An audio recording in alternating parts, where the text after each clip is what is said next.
Good afternoon, everyone. I am Glenda Santos. I am an 8-year survival of breast cancer with the most recent reoccurrence on the same site early this year. My journey has been long with lots of bitterness and sweet experiences, from rages of anger, cleansing bitterness, uncontrollable tears of self pity, fits of anxiety and panic attacks, heartbreaking rejections, frustrating expectations, and so on and so on. But ultimately, the feeling of isolation, totally being alone, until I found Jesus' awaiting arms. And then the comfort of a caring, knowledgeable, and sensitive doctor in Dr. Hassan. In a family, I guess there is one who would be the go-to for all medical concerns and minor or major ones. And in mine, I was such that person. Having been the caregiver in my family, I was asked for advice, recommendation of specialty doctors, and the one asked to often accompany them for their checkups. Perhaps it was my nature and my disposition that gave them the comfort and calmness because I would ask all, including the uncomfortable questions which they would not ask. Back in 2007, my husband had passed some blood in his urine.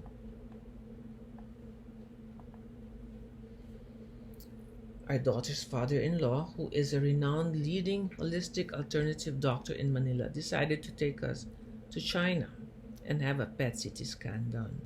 At that time, there was very few hospitals that had a PET CT scan machine in Manila. And if they did, the scan was ridiculously expensive. We went to FUDA, and surprisingly, my husband's test was clear. And it was I that had a small lump on my left breast.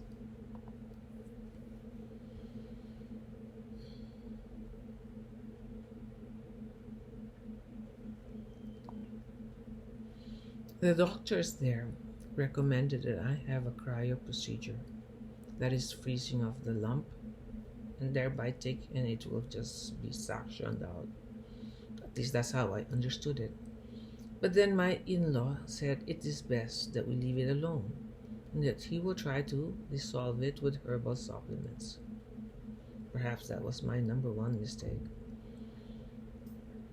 As the once caregiver of the family, I was left dumbfounded, but somehow still pacified by our alternative holistic doctor, that he would make it all go away. But when we got home, he put me on some herbal supplements, and with his muscle testing diagnosis, he found the lump to be non-progressive. So all seemed well. Then on November 2013, I bumped my left breast against a wall during construction. I went to see my breast doctor on an unscheduled visit because I was in pain. Strange as it may be, I have diligently visited her regularly, and she had aspirated the same lump from FUDA, now a bit swollen from the trauma, several times with the other cysts that I had, and they all tested negative until this time. So she sent it out for biopsy, and 5 days later called me back into her office. With my suspicion affirmed that it was cancerous, my doctor spoke, and I heard absolutely nothing. Everything became hazy, and when she proceeded to recommend this, that, from a plastic surgeon to an oncologist, and asked me for a preferred time that I would want the procedure done, I totally zoomed out. With fumes steaming out of my ears, I felt her indifference. No, so businesslike, and gone was my friendly lady doctor. To her, I was just a number.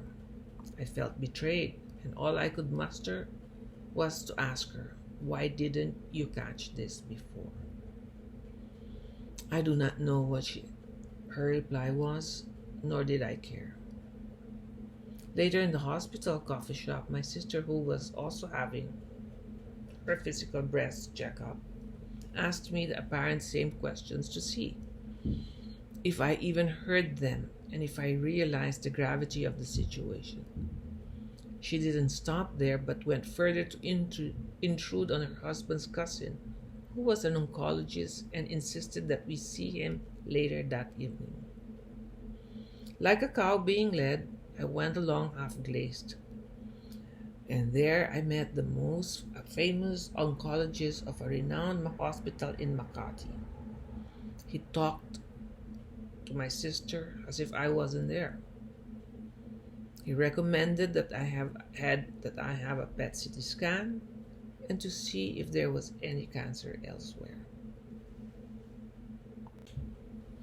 When my PET CT scan result came in,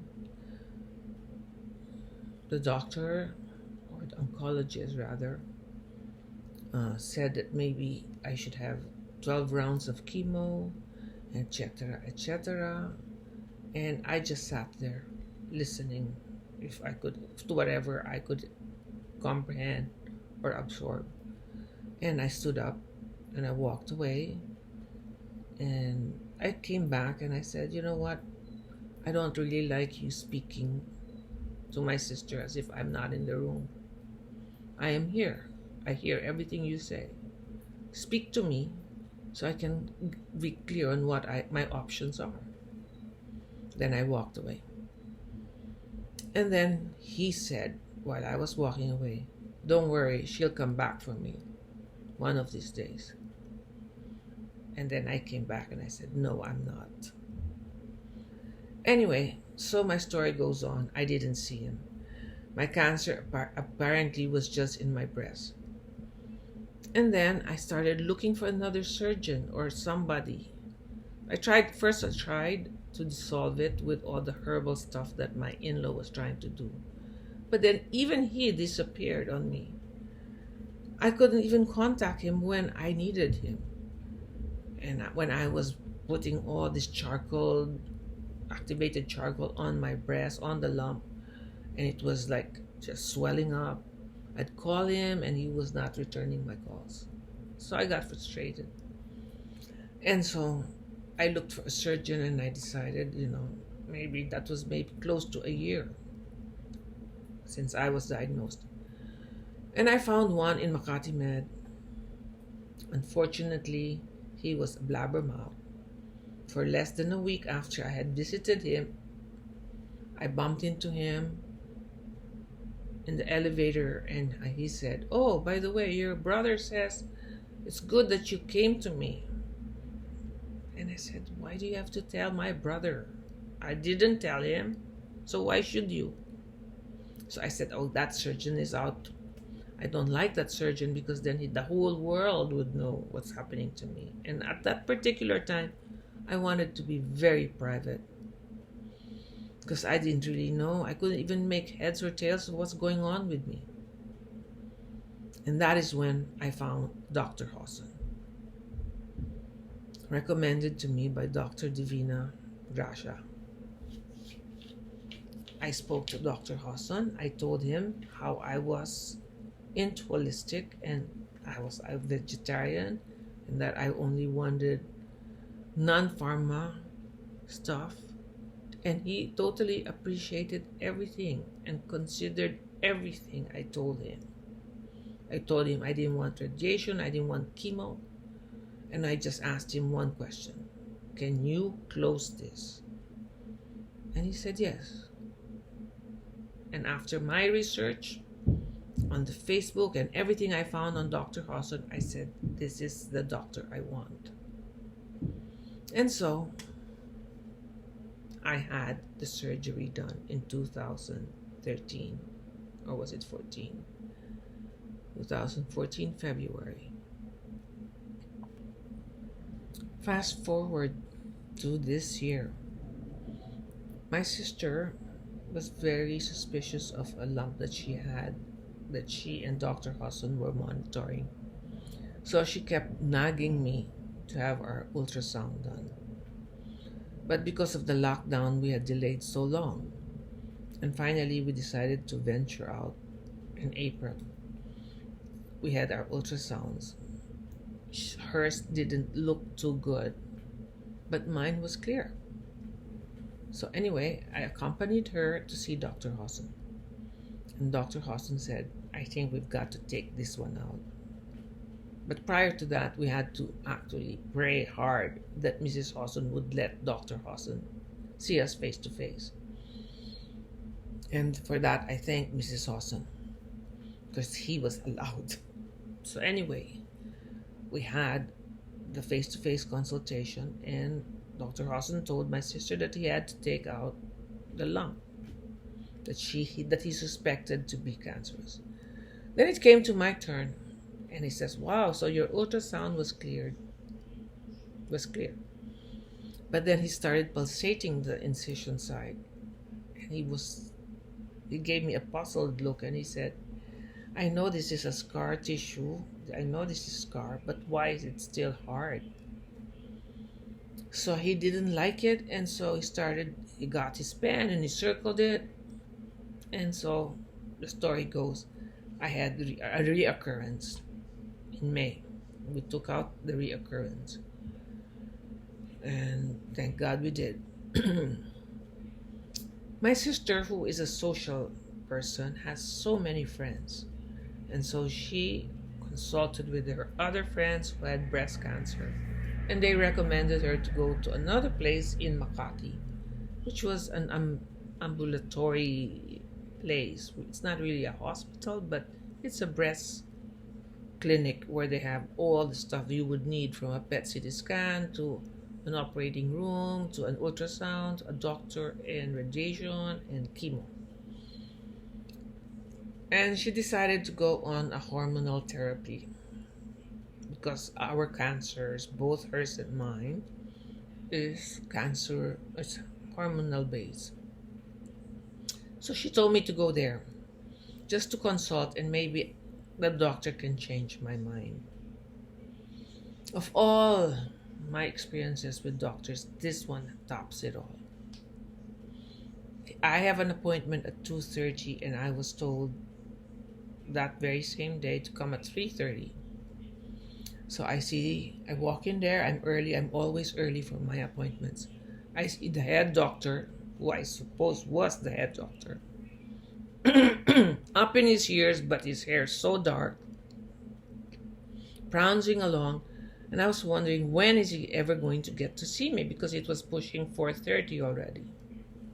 Finally, he calls me in, and then they do an ultrasound, and I give him the latest file that I have.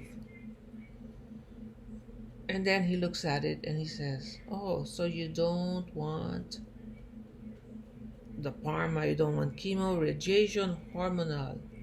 And he proceeds to go on and on. And finally he gets a little furious and he says, "So why are you here?" And I said, "Well, my sister said that maybe you can convince me or tell me why I should be on a hormonal therapy." And then he proceeds to go on and say, "You come here to aggravate me and tell me why you don't want radiation, why you don't want chemo, why you don't want this, and why you don't want that." Then he says, "I suggest you go right now and have a PET CT scan there in the next office." And I said, "No, I'm not having that. I don't like radiation. I already told you." And he said, "You see, you're aggravating me again." And so this conversation goes on until finally I'm out of the bed, sitting up, and I said, "I am a paying customer or patient, and it is your job to listen to me because I'm paying you for your time. I am no dingaling. I did not come here without having done my research. It might have been your career, and so you say you're the smartest of them all. But this is my life. And I have researched, and I don't like chemo.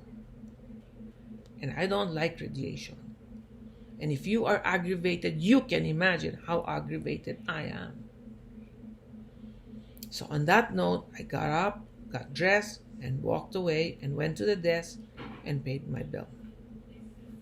So, in short, all I guess I want to say is that when we go to see doctors, we have to be careful because sometimes, especially after the pandemic, their fees have doubled.